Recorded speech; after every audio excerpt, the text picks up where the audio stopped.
महाकुंभ, जिसे सनातन का सबसे बड़ा मेला कहा जाता है, अब उसमें एक नया बखेड़ा खड़ा हो गया है और इस बखेड़े की वजह है महाकुंभ में मुस्लिमों की एंट्री पर बैन।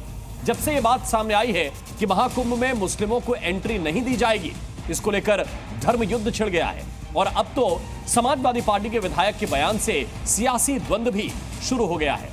उन्होंने यह दावा किया कि वो मुस्लिमों को महाकुंभ में लेकर जाएंगे।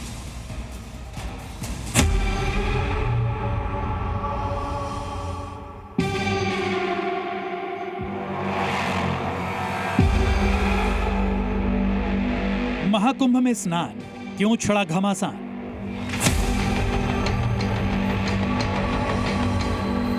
अखिलेश के विधायक बोले, मुस्लिमों को महाकुंभ ले जाऊंगा।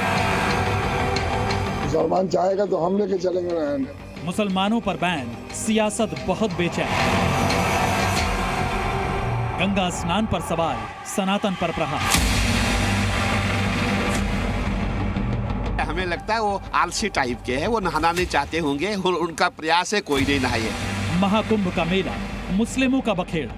प्रयागराज के पावन तट पर महाकुंभ के भव्य आयोजन की तारीख बेहद नजदीक है, लेकिन इस आध्यात्मिक मेले की तैयारियों के बीच मुस्लिमों की एंट्री पर सियासी और धार्मिक महाभारत छिड़ गई है। महाकुंभ में मुस्लिमों की एंट्री पर बैन लगाने के बाद इस पर जंग तेज हो चुकी है। समाजवादी पार्टी के विधायक ओम प्रकाश सिंह ने महाकुंभ में मुस्लिमों की एंट्री पर रोक के खिलाफ एक भड़काऊ बयान दिया, जिसके बाद संतों में आक्रोश और बढ़ गया। विधायक ने कहा कि अगर मुस्लिम महाकुंभ में जाना चाहते हैं तो मैं खुद उन्हें लेकर जाऊंगा। समाजवादी पार्टी के विधायक ने यह भी सवाल उठाया कि क्या महाकुंभ में नहाकर कोई मरेगा? कुंभ नहाइए, कुंभ नहा के मरे आदमी? पानी खराब, व्यवस्था खराब, पैसा सब लूटा जा रहा है और कोई व्यवस्था नहीं है। मैं तो यही कहूंगा कि ये जालिम हुकूमत है और इस सत्ता पर बैठने वाले लोग जुल्मी और जालिम लोग हैं। कुंभ के नाम पर भी हिंदू मुसलमान की बात कही जा रही है कि मुसलमानों को वहाँ पे एंट्री नहीं किया जाए। ऐसा कोई बात नहीं है, मुसलमान चाहेगा तो हम लेके चलेंगे ना। समाजवादी पार्टी के विधायक के बयान ने हलचल मचा दी। संत इसे सनातन धर्म पर हमला मान रहे हैं। साधुओं ने उनके खिलाफ मोर्चा खोल दिया। संतों ने कहा कि महाकुंभ की भव्यता इनसे पच नहीं रही। विधायक आंख खोलकर देख लें, संत सुबह सुबह नहाते हैं और हम ठंड से अब तक नहीं मरे। सपा के जो विधायक हैं ओम प्रकाश, वो कह रहे हैं कि इतनी ठंड में कोई नहाएगा तो मर जाएगा। कह रहे हैं कि कुंभ में मुसलमानों को लेकर जाऊंगा। मुझे लगता है वो अपने घर में भी नहीं नहाते होंगे। हम तो जितने संत महात्मा, सुबह हम 3:30 बजे अपने आश्रम से निकलते हैं, 4 बजे हम गंगा जी में स्नान करते हैं। अब 4 बजे हम सुबह गंगा जी में स्नान करते हैं। पूरे माघ महीने में हमारी माताएं बहनें जितनी भी साधुयां सब स्नान करती हैं। ओम प्रकाश देख लें। और ओम प्रकाश जी को ये बोलना चाहूँगा, उनको नहीं नहाना चाहिए, उनको शायद परेशानी होगी, लेकिन हम जितने भी संत महात्मा, जितने सनातनी, सभी सुबह 4 बजे गंगा जी में स्नान करते हैं। हमें लगता है वो आलसी टाइप के हैं, वो नहाना नहीं चाहते होंगे, उनका प्रयास है कोई नहीं नहाए। इस विवाद में मुस्लिम मौलाना भी पीछे नहीं रहे। ऑल इंडिया मुस्लिम जमात के अध्यक्ष मौलाना शहाबुद्दीन रजवी ने तीखा बयान दिया और कहा कि प्रयागराज की वो जमीन जो हमारी है, वहां मुस्लिमों को आने से कोई रोक नहीं सकता। मुसलमानों ने हमेशा बड़ा दिल दिखाया है और उसके सबूत दिए हैं, उसकी मिसालें भी बहुत सारी मिलेंगी। और कुंभ के मेले में जिस तरीके से अखाड़ा परिषद, नागा सन्यासियों ने और स्वामी बाबाओं ने मुसलमानों के प्रवेश पर प्रतिबंध लगाया, तंगदिली देखिए अखाड़ा परिषद के लोगों की कि वो लोग जो है वो मुसलमानों के प्रवेश पर वहाँ पे ठेला लगाने, खोंचा लगाने से भी मना कर रहे हैं कि वहाँ कोई भी मुसलमान एंट्री नहीं करेगा। बड़ा दिल दिखाते हुए मुसलमानों ने इस तमाम व्यवस्था को कायम रखने के लिए कोई भी आपत्ति नहीं की। मुस्लिमों की एंट्री पर विवाद बढ़ने के बाद बागेश्वर बाबा ने भी अपना कड़ा रिएक्शन दिया। उन्होंने कहा कि मेरे अंगने में तुम्हारा क्या काम है। महाकुंभ में आने वाले लोग जो धर्म के प्रति नफरत रखते हैं, सनातन के प्रति, हमने उनको कहा मेरे अंगने में तुम्हारा क्या काम है। जब हम मक्का मदीना जाने की जिद नहीं कर रहे तो तुम महाकुंभ में आने की जिद क्यों कर रहे हो? महाकुंभ में मुस्लिमों के प्रवेश के रोक के बाद संतों और मौलानाओं में टकराव बढ़ता जा रहा है। आखिर महाकुंभ में मुस्लिमों की एंट्री पर क्यों छिड़ा है विवाद, ये जान लीजिए। 4 नवंबर को प्रयागराज में भारतीय अखाड़ा परिषद की बैठक हुई थी। इस बैठक में प्रस्ताव पास हुआ कि महाकुंभ मेले में सिर्फ सनातनियों को ही एंट्री मिलेगी। कोई भी मुखौटा लगाकर गलत तरीके से कुंभ मेले में प्रवेश कर सनातन संस्कृति और परंपरा को दूषित कर सकता है। इसके बाद से ही लगातार महाकुंभ में मुसलमानों की एंट्री को लेकर विवाद छिड़ा हुआ है। ये सब बचकानी और मूर्खतापूर्ण बातें, इन बातों का कोई अर्थ नहीं है। ये एक उद्देश्य विशेष, विमर्श विशेष से ग्रस्त बातें होती हैं जो कि निरर्थक हैं। ऐसी बातों पर तो प्रश्न उत्तर भी नहीं करना चाहिए। ऐसे मूर्ख लोगों को इतना महत्व भी नहीं देना चाहिए। फालतू है, कोई काम के नहीं है। लोग धर्म के नहीं मानते हैं, वो कोई काम के नहीं, सनातन धर्म को नहीं मानते तो कोई काम के नहीं है। दरअसल महाकुंभ हिंदू धर्म का एक पवित्र आयोजन है। संतों और हिंदू धर्म गुरुओं का मानना है कि अगर मुस्लिम इसमें आएंगे तो इसके धार्मिक स्वरूप को नुकसान पहुंचा सकते हैं, और यही बात मौलानाओं को चुभ गई है। प्रयागराज से प्रमोद शर्मा के साथ ब्यूरो रिपोर्ट, जी मीडिया। और महाकुंभ की पावन धरती पर वक्फ के एक दावे से हड़कंप मचा हुआ है। एक मौलाना के 54 बीघा वक्फ प्रॉपर्टी वाले बयान ने बवाल मचा दिया है। संत समाज इससे भड़क उठा है, इसे सनातन पर सीधा प्रहार बता रहा है और दावे को फर्जी करार दे रहा है। जैसे राम मंदिर वहीं बनाने का संकल्प लिया गया था, ठीक वैसे ही अब संतों का संकल्प है कि सनातन बोर्ड भी वहीं बनाएंगे जहां वक्फ की जमीन है।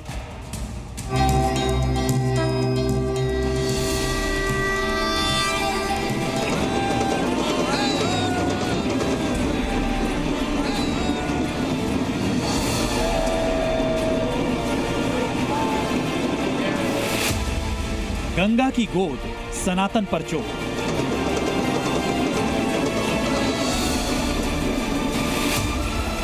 मुस्लिमों की जमीन पर महाकुंभ, ये दावा सनसनीखेज है। ये वक्फ की जमीन है और वहां के मुसलमानों की जमीन है। भड़काऊ मौलाना ने तो हद कर दी।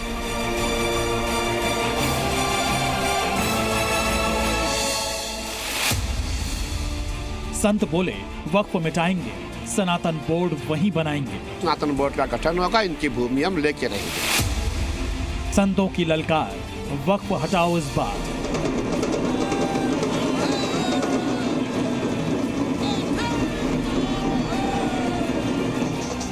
प्रयागराज में महाकुंभ का काउंटडाउन शुरू हो चुका है। तैयारियां जोरों पर हैं। लेकिन गंगा की गोद में हो रहे महाकुंभ में मुस्लिमों की एंट्री और वक्फ विवाद ने तूल पकड़ लिया है, और अब तो मौलाना के इस बयान ने भूचाल ला दिया है। कहां से कौन तंगदिली। ऑल इंडिया मुस्लिम जमात के अध्यक्ष मौलाना शहाबुद्दीन रजवी बरेलवी का दावा है कि महाकुंभ का आयोजन जिस जमीन पर किया जा रहा है वो वक्फ की प्रॉपर्टी है। उनका कहना है कि ये जमीन लगभग 54 बीघा है और इस पर वक्फ का कानूनी हक है। कि जो जमीन है, जिस जमीन पर, जमीन के बहुत सारे हिस्से पर जो शामियाने तंबू वगैरह लगाए गए हैं, इंतजाम किए गए हैं, मेला लग रहा है, ये वक्फ की ज़मीन है और वहाँ के मुसलमानों की ज़मीन है। मगर दरियादिली देखिए मुसलमानों की, कि मुसलमानों ने कुंभ के मेले की तैयारियाँ, शामियाने और पिंडाल, रोड और सड़कें और फलंजों पर कभी मना नहीं किया कि यहाँ पे मत लगाइए।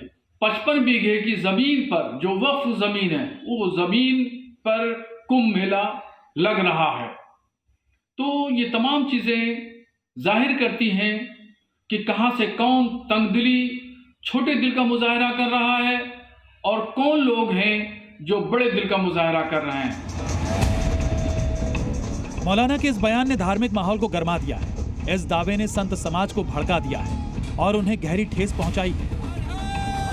संतों ने अब खुली चुनौती देते हुए कहा कि वक्फ बोर्ड की तरह ही एक सनातन बोर्ड बनाया जाएगा और ये बोर्ड वक्फ की जमीन पर ही बनेगा। अखाड़ा परिषद ने दो टूक कहा कि हम वक्फ की जमीन लेकर रहेंगे। देखिए, जितनी इनकी मेजॉरिटी है उतनी ज़मीन उनको दो, हमें उससे कोई दिक्कत नहीं है, लेकिन जो बाकी भूमि वो हमको भी मिलनी चाहिए। अकेले एक ही जो समुदाय है उनको इतनी भूमि मिले, ऐसा क्यों?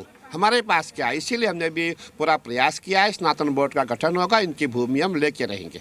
ये आपको ये जो मामला आया है कि गंगा का आंचल पे तक दावा ठोक दिया महाराज। देखिए, ये तो पूरा हिंदुस्तान को ही अपना बोलते हैं। इनका है गजवाए हिंद, ये पूरे हिंद को अपना बोलते हैं, जिसको पाकिस्तान बहुत जल्दी बनाएंगे। इसीलिए जितने भी हम हिंदू हैं, पूरा हिंदुस्तान को, जितने हमारे सनातनी, सबको जागना होगा। देखिए इनके हाल कैसे है और हमें इनसे एक बार जो है बचना पड़ेगा और अपना बचाव हमें करना पड़ेगा। आप अखाड़ा परिषद के अध्यक्ष हैं, संत जब ये सुन रहे हैं तो आक्रोशित तो नहीं हो रहे हैं? नहीं, देखिए, मन में दुख होता है, पीड़ा भी होती है और गुस्सा भी बहुत आता है, लेकिन अभी हम यही चाहते हैं एक बार हमारा सनातन बोर्ड का गठन हो जाएगा, फिर उनको हम जवाब देंगे।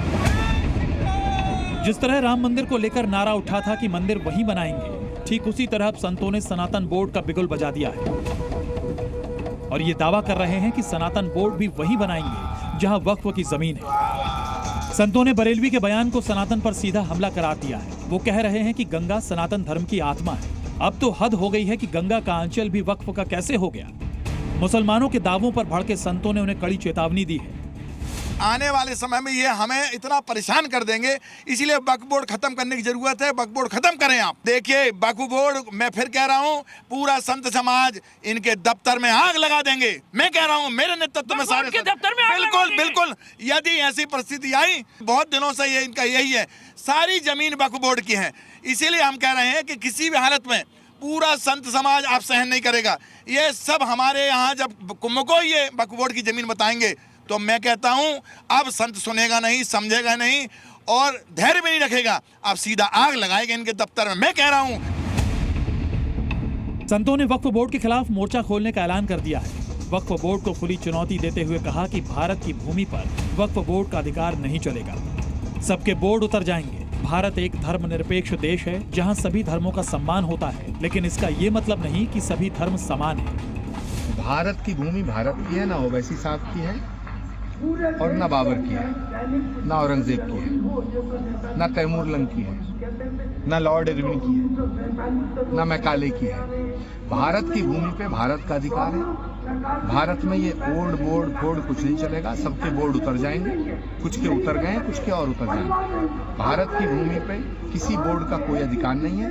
भारत की सरकार और भारत की संसद इस फैसले को लेने के लिए पूरी तरह स्वतंत्र भी है और सक्षम और समर्थ भी है। किसी भी बोर्ड का गठन परमात्मा ने नहीं किया है। संतों की हुंकार ने यह साफ कर दिया है कि महाकुंभ सनातन का पवित्र आयोजन है। इसमें वक्फ जैसे विवाद कतई बर्दाश्त नहीं किए जाएंगे। महाकुंभ की धरती को वक्फ की जमीन बताकर सनातन के सबसे बड़े मेले को कमजोर करने की साजिश की जा रही है। इसे कभी सफल नहीं होने दिया जाएगा। ये जमीन सनातन धर्म की है और महाकुंभ यहाँ शान से आयोजित होगा। प्रयागराज से प्रमोद शर्मा के साथ ब्यूरो रिपोर्ट, जी मीडिया। तो दुनिया के सबसे बड़े सनातनी समागम महाकुंभ के लिए सुरक्षा का महाचक्रव्यूह भी तैयार हो गया है। योगी फोर्स ने सुरक्षा के ऐसे जबरदस्त इंतजाम किए हैं कि कोई भी परिंदा यहां पर नहीं मार पाएगा। जमीन से लेकर आसमान तक और संगम के पानी के अंदर तक पुलिस वालों की पैनी नजर होगी। Anti drone system, tethered drone, सेना, एनएसजी, एटीएस, सीआरपीएफ के अलावा कई एजेंसियों ने मिलकर 7 चक्र का सुरक्षा घेरा तैयार किया है। महाकुंभ क्षेत्र में हर एंगल से सतर्कता बरती जा रही है। प्रयागराज का महाकुंभ अब सिर्फ आस्था का संगम नहीं बल्कि सुरक्षा का अभेद्य किला बन चुका है।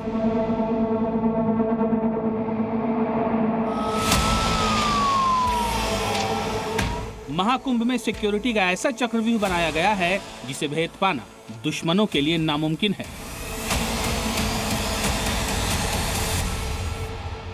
योगी सरकार ने महाकुंभ में श्रद्धालुओं की सुरक्षा और उनकी सकुशल घर वापसी का फुल प्रूफ प्लान तैयार कर लिया है। कल हमने आपको दिखाया था कि कैसे एनएसजी के ब्लैक कैट कमांडो और एटीएस के खतरनाक कमांडो ने अभेद्य सुरक्षा कवच तैयार किया है। आज हम आपको दिखाने जा रहे हैं सीआरपीएफ का किला, जहां से हर कदम नजर रखी जा रही है। अखाड़ों के एंट्री पॉइंट पर एयरपोर्ट जैसी सुरक्षा चेकिंग होगी। अखाड़ों के एंट्री गेट पर सीआरपीएफ के जवान राइफल्स के साथ तैनात कर दिए गए हैं। 4 जवानों की तैनाती की गई है। बिना कागज चेक किए कोई नहीं जाएगा। ये देखेंगे आप तो महानिर्माणी अखाड़े में अब इनकी ड्यूटी लगाई गई है। ये यहाँ पर तैनात रहेंगे 24 घंटे राइफल्स के साथ। सुरक्षा व्यवस्था चाक चौबंद हो गई है। सभी अखाड़ों की सुरक्षा में हम सीआरपीएफ तैनात कर रहे हैं ताकि जो भी लोग बाहर से आ रहे हैं उनकी प्रॉपर जांच हो, उनकी फिजिकल चेकिंग हो, उनके आधार कार्ड चेक किए जाए, उसके बाद ही अखाड़े में प्रवेश दिया जाए। 24 घंटे तैनाती रहेगी। 24 घंटे राउंड द क्लॉक हमारे जो सीआरपीएफ के जो जवान हैं वो अखाड़ों की सुरक्षा करेंगे। इन सीआरपीएफ जवानों के हाथों में भारत में बनी इंसास और AK-47 राइफल्स है। जी न्यूज संवाददाता प्रमोद शर्मा ने सीआरपीएफ जवानों से अखाड़े की सुरक्षा को लेकर पूछा तो जवानों ने कहा, हम तैयार हैं, आतंकी आए या खालिस्तानी, अब उनकी खैर नहीं। गंगा किनारे अखाड़ों के बीच में सीआरपीएफ की तैनाती हो गई है। ये टुकड़ी आप देखेंगे तो जो सीआरपीएफ जवान हैं उनके हाथ में अलग अलग राइफल्स हैं, किसी के हाथ में AK-47 है तो किसी के हाथ में हिंदुस्तान की बनी जो सबसे बेहतर मारक क्षमता वाली राइफल्स हैं वो नजर आएगी। कुंभ की सुरक्षा के लिए तैयार हैं? यस सर, तैयार हैं। कोई भी आए धमकीबाज हो चाहे खालिस्तानी आतंकवादी, सबको मुंह तोड़ जवाब मिलेगा। बिल्कुल बिल्कुल। महाकुंभ की सुरक्षा सेना में एक बॉडी बैंड बाइक सेना भी शामिल है जो हजारों की तादाद में पूरे प्रयागराज में तैनात है। ये सिर्फ एक कॉल पर दौड़ पड़ते हैं। इन पुलिसकर्मियों के कंधे पर एक ऐसा हाईटेक कैमरा लगाया गया है जो सामने वाले की हर हरकत कैद करता है और सीधे कंट्रोल रूम को जानकारी देता है।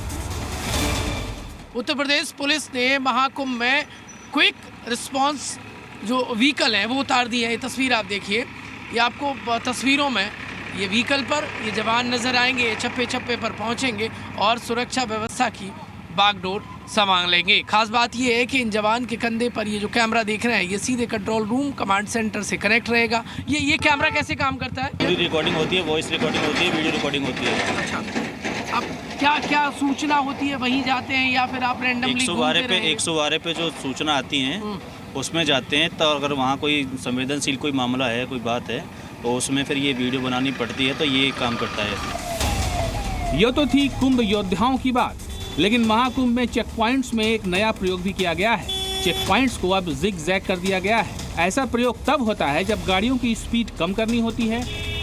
कल ही उत्तर प्रदेश के डीजीपी प्रशांत कुमार के दौरे के बाद इन चेक पॉइंट्स को जिग जैग कर दिया गया है। साथ ही चेक पॉइंट्स पर आर्मी के जवान भी तैनात किए गए हैं। इस ब्रेकर के ठीक आगे ये जिग-जैग पॉइंट्स का जो है वो बना दिए गए हैं ताकि किसी भी तरह से कोई भी गाड़ी तेज स्पीड से अगर जाने की कोशिश करती है और जैसा कि आतंकी हमले का अलर्ट इस तरह का है तो ऐसे में उसके बाद ये कहा जा सकता है कि ये पूरा पॉइंट जो है ये पूरी तरह से सेफ रहेगा। Zigzag check points speed breaker के पास बनाए गए हैं। कहा जा रहा है कि आतंकी हमले के अलर्ट के मद्देनजर ये बदलाव किया गया है, क्योंकि अगर कोई विस्फोटक लेकर गाड़ी से आता है तो इसके जरिए उसे भीड़ भाड़ में जाने से रोका जा सकता है। महाकुंभ के हर संभावित खतरे को टालने के लिए हर लेवल पर निगरानी हो रही है। दुश्मनों के लिए साफ संदेश है, अगर इस पवित्र आयोजन को नुकसान पहुंचाने की कोशिश की तो खैर नहीं। यहाँ हर योद्धा सतर्क है, हर आंख चौकन्नी है। प्रमोद शर्मा, प्रयागराज, जी मीडिया। और इस बीच महाकुंभ में एक पोस्टर पर बवाल मचा हुआ है। ये पोस्टर माफिया अतीक अहमद के हत्यारों से जुड़ा है, जिसे कुछ संतों ने पोस्टर के जरिए देवदूत बताया है। इससे पहले योगी आदित्यनाथ को भागीरथ और आज का अर्जुन बताने वाले पोस्टर भी लगाए जा चुके हैं, मगर महाकुंभ में माफिया अतीक के हत्यारों का पोस्टर विवादों में घिरा है।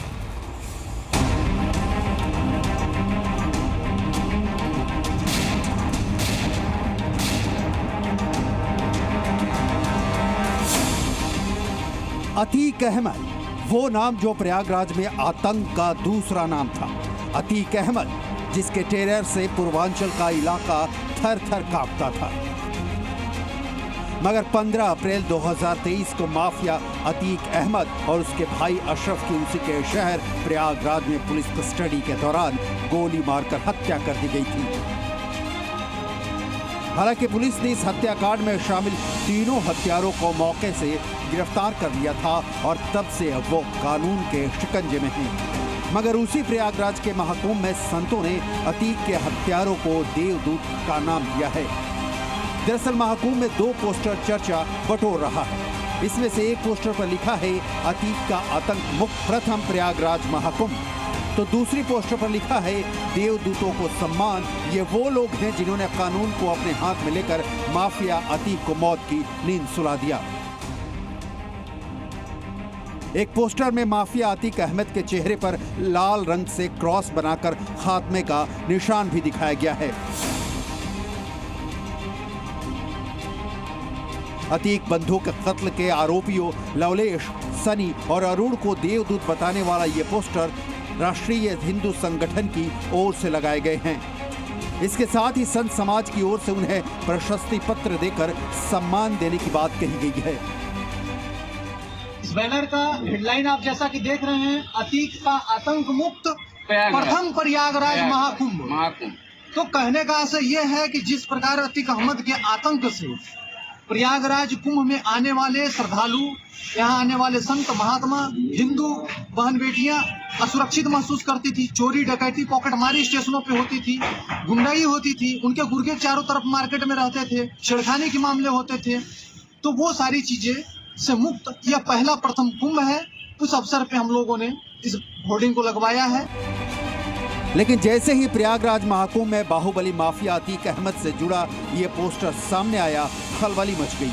मुस्लिम धर्मगुरु से लेकर सियासतदान भी संतों को ये पोस्टर देखकर भड़कते हुए दिखे। अतीक अशरफ को मारने वाले लोगों को देवदूत के पोस्टर यहीं पर लगाए गए थे। हमारे साथ महाराज जी हैं, हरिद्वार से आए, उनसे बात करते हैं। महाराज जी, ये पोस्टर्स लगाए गए थे तो कैसे देखते हैं? अतीक अशरफ को मारने वालों को देवदूत बताया गया। देखो जी, जो अतीक अशरफ को मारने वाले जो पोस्टर लगा वो देवदूत तो नहीं मानना चाहिए, जो कानून के हिसाब से तो गलत ही है।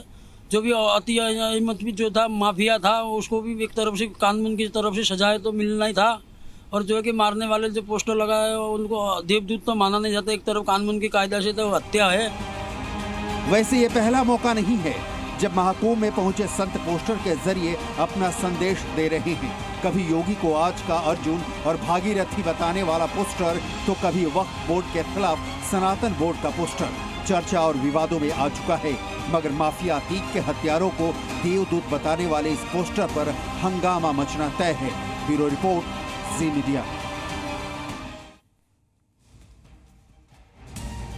और अब बात करते हैं संभल की, जहां योगी के सिंघम पर गोली चलाने वाला शिकंजे के पीछे पहुंच गया है। सीओ अनुज चौधरी पर गोली चलाने वाला आरोपी सलीम गिरफ्तार किया गया है। हिंसा के बाद से वो दिल्ली के सीलमपुर इलाके में छुपा हुआ था, लेकिन जैसे ही सलीम संभल लौटा, उसकी ताक में बैठी पुलिस ने उसे शिकंजे में ले लिया।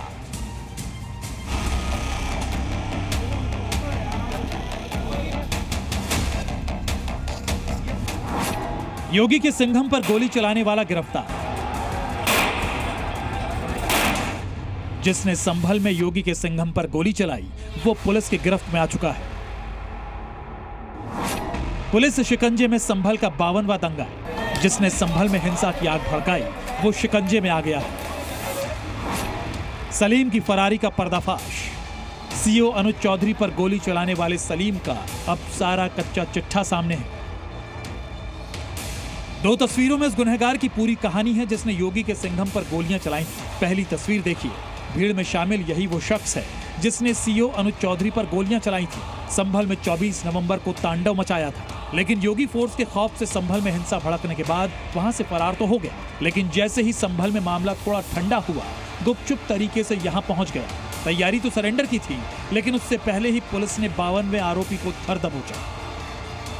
यह 52वां अभियुक्त है जिसका नाम सलीम पुत्र रफीक निवासी मोहल्ला नाला संभल है, जिसकी उम्र लगभग 30 वर्ष है। यह एचएस अपराधी है, गोकस और गैंगस्टर एक्ट में भी यह रहा है।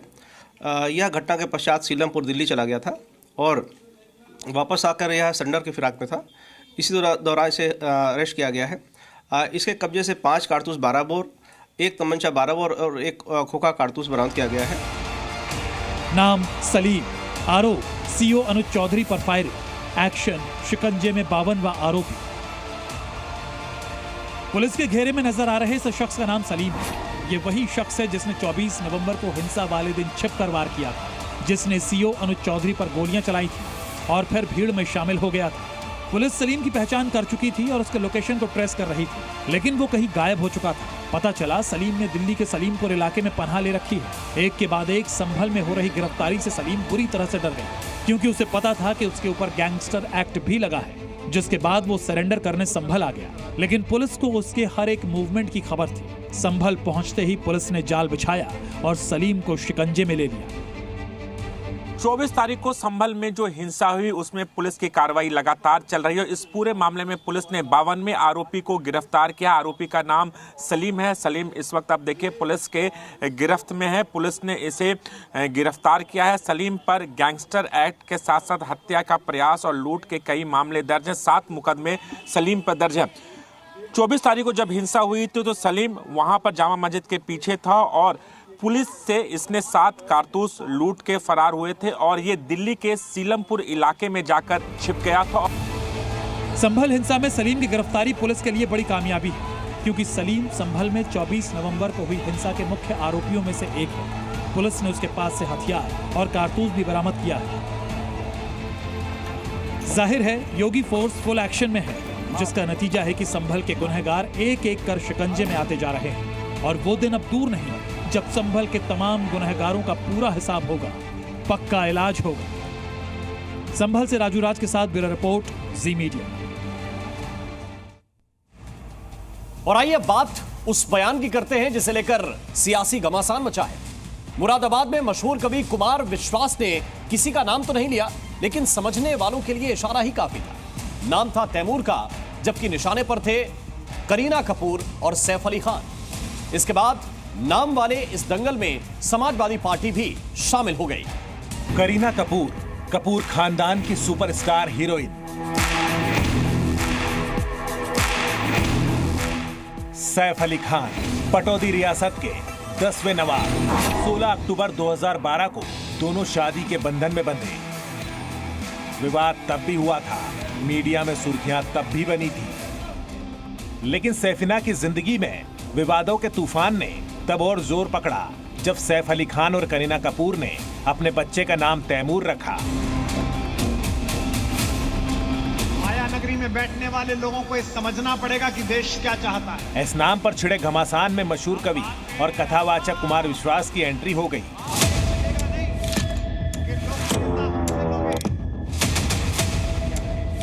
मुरादाबाद में कुमार विश्वास ने करीना कपूर और सैफ अली खान का नाम तो नहीं लिया, लेकिन इशारों में तैमूर नाम को लेकर सैफिना पर जोरदार प्रहार किया।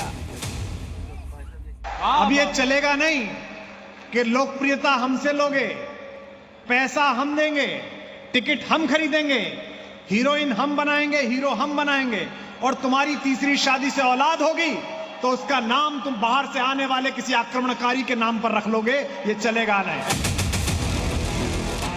कुमार विश्वास ने तो यहां तक कह डाला कि आक्रांता का नाम वाला हीरो तो दूर, खलनायक भी नहीं बन पाएगा। जिस बदतमीज आदमी ने, जिस लंगड़े आदमी ने हिंदुस्तान में आकर यहाँ की माँ बहनों के साथ बलात्कार किया, वो लफंगा ही मिला तुम्हें इस प्यारे से बच्चे का नाम रखने के लिए। और अब अगर इसे हीरो बनाओगे तो इसे खलनायक तक नहीं बनने देंगे। ध्यान रखना, हम ये भारत जागा हुआ है, नया भारत। नाम पर छिड़े घमासान में समाजवादी पार्टी और मुस्लिम धर्मगुरु भी कूद पड़े और कहा कि नाम को बेवजह तूल दिया जा रहा है। सैफ अली खान क्या ये कह रहे हैं कि मैंने तैमूर बादशाह के नाम पे रखा है?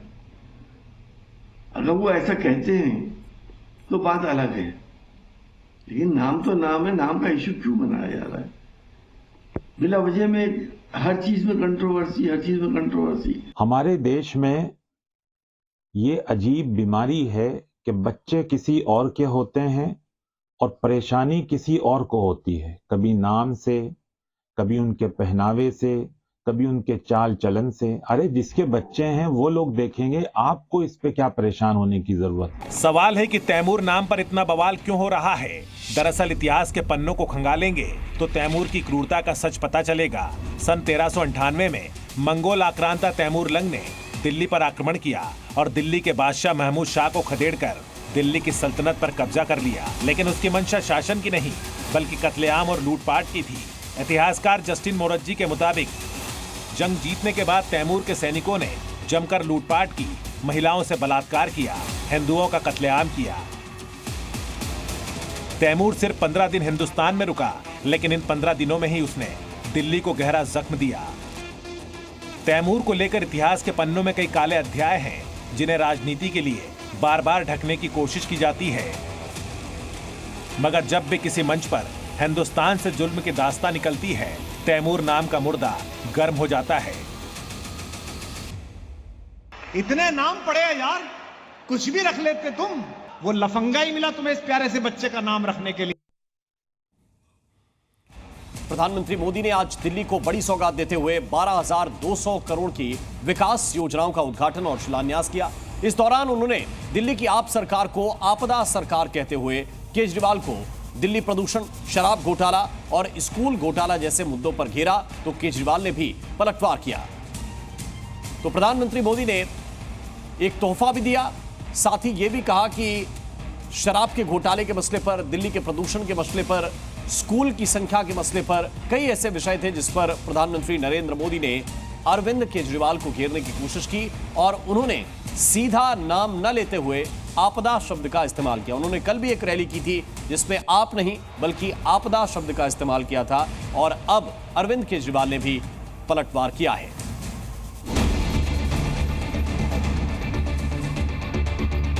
दिल्ली में विधानसभा चुनाव से पहले सियासी हमलों का दौर और तेज हो गया है। एक तरफ बीजेपी तो दूसरी तरफ आम आदमी पार्टी, जो अपने अपने दावों और वादों के साथ दिल्ली के दंगल में दावा ठोकते हुए एक दूसरे को घेरने में जुटे हैं। आज ही पीएम मोदी ने रोहिणी में परिवर्तन रैली को संबोधित किया, जिसमें उन्होंने आम आदमी पार्टी की सरकार को दिल्ली प्रदूषण, शराब घोटाला, स्कूल घोटाला जैसे मुद्दों पर घेरते हुए उसे आपदा सरकार बताया। पीएम मोदी ने कहा कि आपदा वाले बौखला गए, गर्मी में पानी की मारामारी, सर्दी में प्रदूषित हवा देने वाली सरकार ने पिछले 10 सालों में दिल्ली के हर मौसम को आपदा काल बना डाला। इन्हें दिल्ली के लोगों की परवाह नहीं है, दिल्ली के विकास की चिंता नहीं है। इसलिए ही आज हर दिल्ली वाला कह रहा है आपदा नहीं सहेंगे, आपदा ये झूठा आरोप लगाते हैं कि केंद्र सरकार उन्हें काम नहीं करने देती, केंद्र सरकार उन्हें पैसे नहीं देती।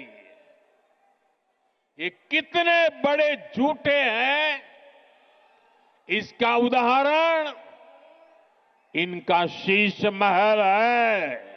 दिल्ली के लोग कोरोना से जूझ रहे थे, जब दिल्ली के लोग ऑक्सीजन और दवाओं के लिए भटक रहे थे, तब इन लोगों का पूरा फोकस अपना शीश महल बनवाने में था। दिल्ली में 3 दिनों में पीएम मोदी का ये तीसरा कार्यक्रम था, जिसमें उन्होंने साहिबाबाद स्टेशन से न्यू अशोक नगर स्टेशन के बीच नमो भारत ट्रेन में यात्रा की, साथ ही दिल्ली को बड़ी सौगात भी दी। पीएम ने 12,200 करोड़ रुपए से ज्यादा की योजनाओं का उद्घाटन और शिलान्यास किया। पीएम ने दिल्ली, गाजियाबाद, मेरठ नमो भारत कॉरिडोर का उद्घाटन भी किया। इससे दिल्ली और मेरठ के बीच यात्रा काफी आसान हो जाएगी। पीएम मोदी ने आपको आपदा पर घेरा तो केजरीवाल भी खामोश नहीं बैठे और पीएम मोदी के बयान को निराशाजनक बताया। आज प्रधानमंत्री जी 38 मिनट बोले और 38 मिनट में से लगभग 29 मिनट वो दिल्ली के लोगों को, दिल्ली की चुनी हुई सरकार को गालियां दे के गए हैं। चुन चुन के गालियां दे रहे थे, मैं देख रहा था, बहुत बुरा लग रहा था मेरे को।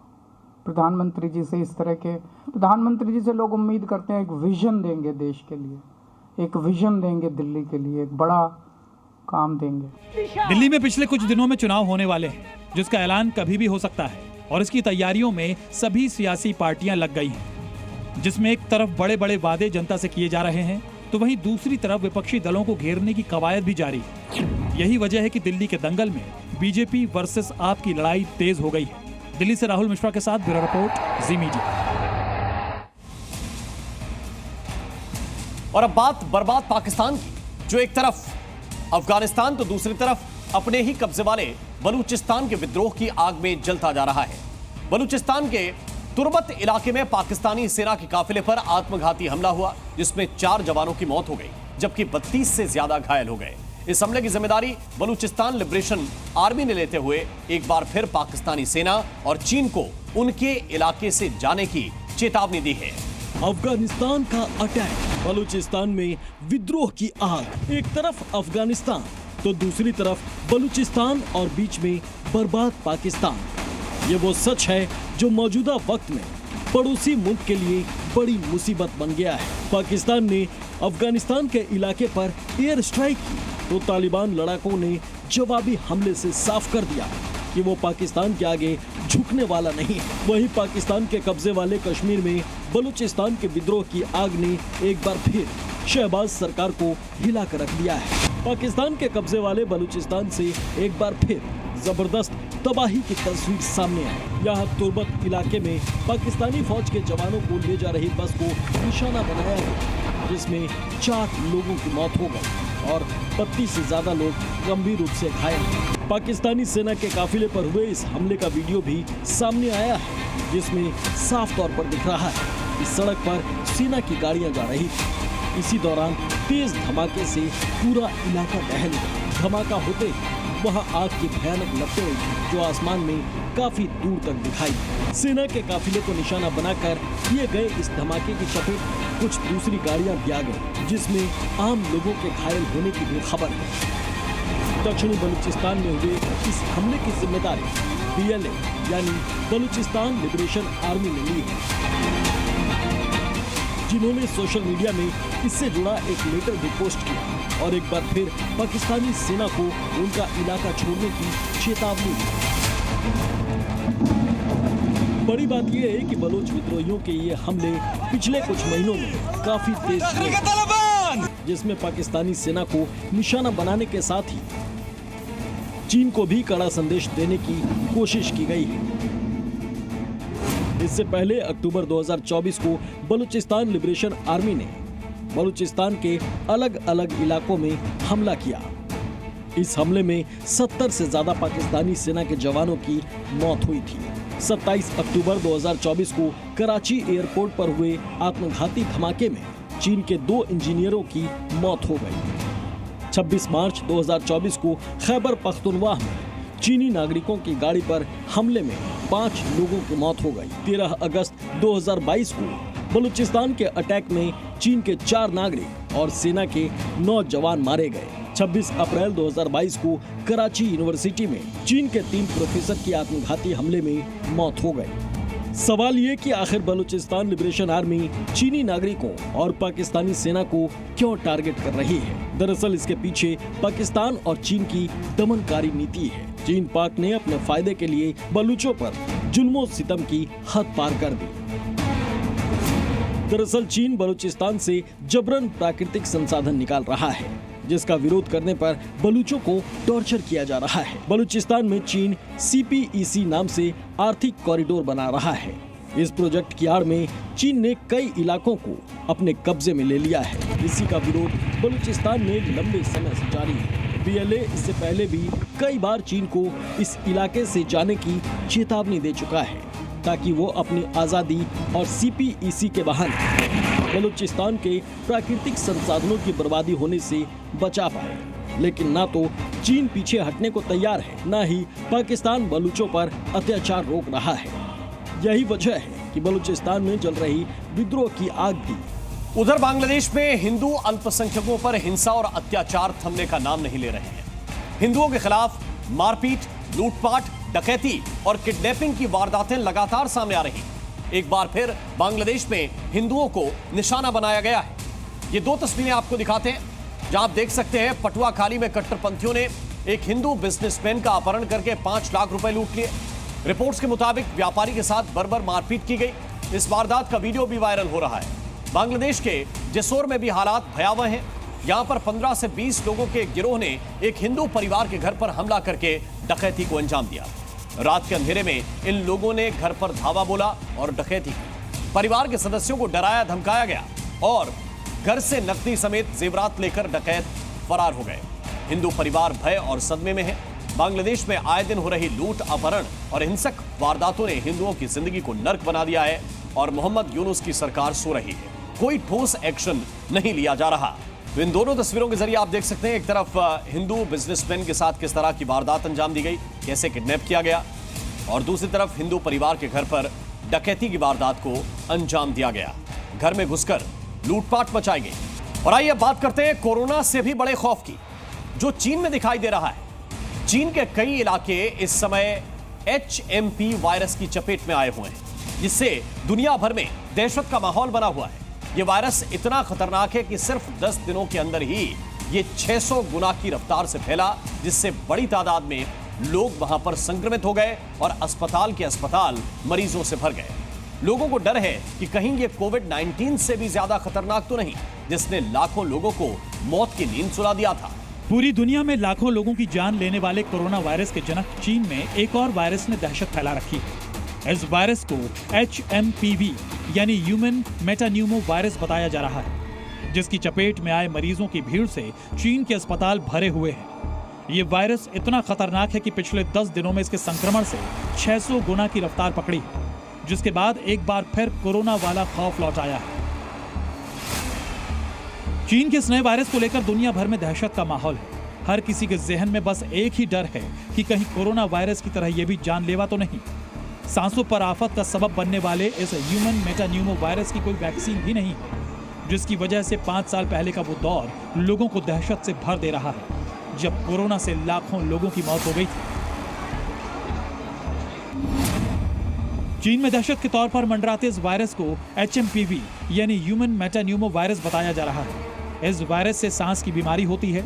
ये वायरस सभी उम्र के लोगों में फैलता है, लेकिन सबसे ज्यादा असर छोटे बच्चों और बुजुर्गों पर होता है। संक्रमित व्यक्ति के संपर्क में आने पर बीमारी फैलती है। HMPV वायरस आमतौर पर खांसने और छींकने से ज्यादा फैलता है। इसके अलावा इस वायरस से संक्रमित व्यक्ति के छूने या हाथ मिलाने पर भी तेजी से फैलता है और संक्रमित होने के 5 दिनों के भीतर इसके लक्षण दिखने लगते हैं। यही वजह है कि चीन में यह वायरस तेजी से फैलता जा रहा है। सिर्फ वुहान के ही एक स्कूल में 30 से ज्यादा छात्र बीमार पाए गए, जिसके बाद चीन में जल्दी स्कूल बंद किए जाने की आशंका जताई जा रही है। इस वायरस के डर को देखते हुए WHO ने भी चिंता जताई है। WHO ने चीन के इस वायरस के बारे में जानकारी मांगी।